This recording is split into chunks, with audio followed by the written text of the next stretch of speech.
Pendengar, angka kasus harian di Singapura kembali melonjak. Seperti apa update terkininya? Kami sudah bersama Kepala Fungsi Penerangan Sosial dan Budaya KBRI Singapura, Ratna Lestari Harjana.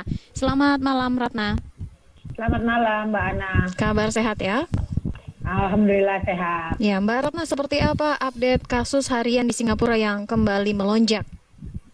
Ya, yang seperti kita tahu ya, Mbak, kasusnya udah 5.300. Ya, Jadi memang tinggi kasusnya. Namun ini adalah salah satu bentuk menuju endemi yang disebutkan Singapura sebelumnya. Jadi mereka berkeinginan kan hidup dengan COVID ini, gitu kan, sebagai endemik bukan lagi pandemik, gitu ya. Makanya pemerintah Singapura terus-menerus menggalakkan 3 hal sebenarnya kan. apa saja itu? Tracing, yaitu untuk kita di sini pakai digital tracing atau aplikasi Trace Together. Kalau di Indonesia itu Peduli Lindungi ya. Kemudian juga ada tokennya, digital token. Lalu pastinya testing. Jadi di sini kantor dan sekolahan dihimbau untuk terus melakukan testing dengan antigen, dan sekolah-sekolah yang belum mendapatkan umur yang belum dapat melakukan vaksin seperti SD itu diberikan alat antigen secara cuma-cuma di sekolah.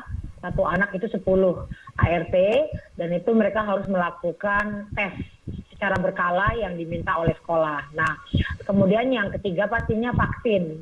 Jadi memang prosesnya cukup berat juga karena kasusnya tinggi dan angka di ICU juga cukup besar, sudah 78,9%. Namun 98,6% itu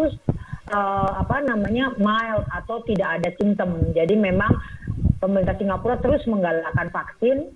Saat ini posisinya 84% sudah full vaksin sampai vaksin kedua, 85% untuk vaksin pertama, jadi dosis pertama, dan 14% untuk booster, jadi vaksin ketiga, Mbak. Kalau untuk pembatasan sosial, apakah saat ini diperbaharui untuk kebijakannya, Ratna? Masih sama.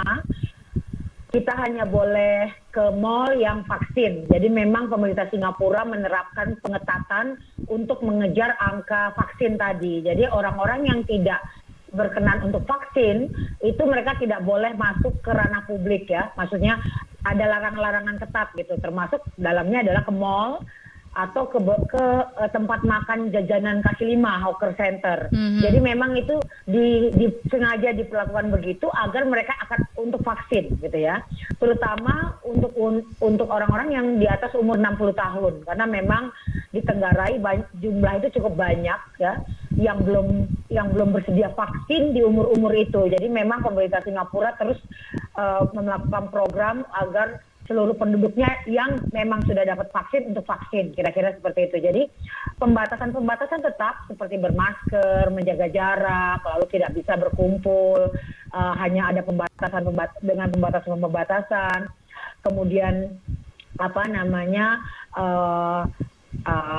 mencuci tangan, itu semua tetap dilakukan, lalu makan hanya maksimum 2 orang per meja, dan itu harus vaksin, yang seperti saya bilang. Jadi memang pembatasan tetap dilakukan, Mbak. Kalau untuk di tempat wisata selain wajib vaksin, apakah ada ketentuan lain yang harus dipatuhi, Ratna? Kalau saat ini tempat wisata buka ya. Hanya saja selain membeli tiket, kita juga harus secara terpisah sesudah mendapat tiket, kita harus memesan slot waktu untuk datang. Jadi misalnya kita akan ke Universal Studios, selain kita membeli tiket, nanti kita harus di dalam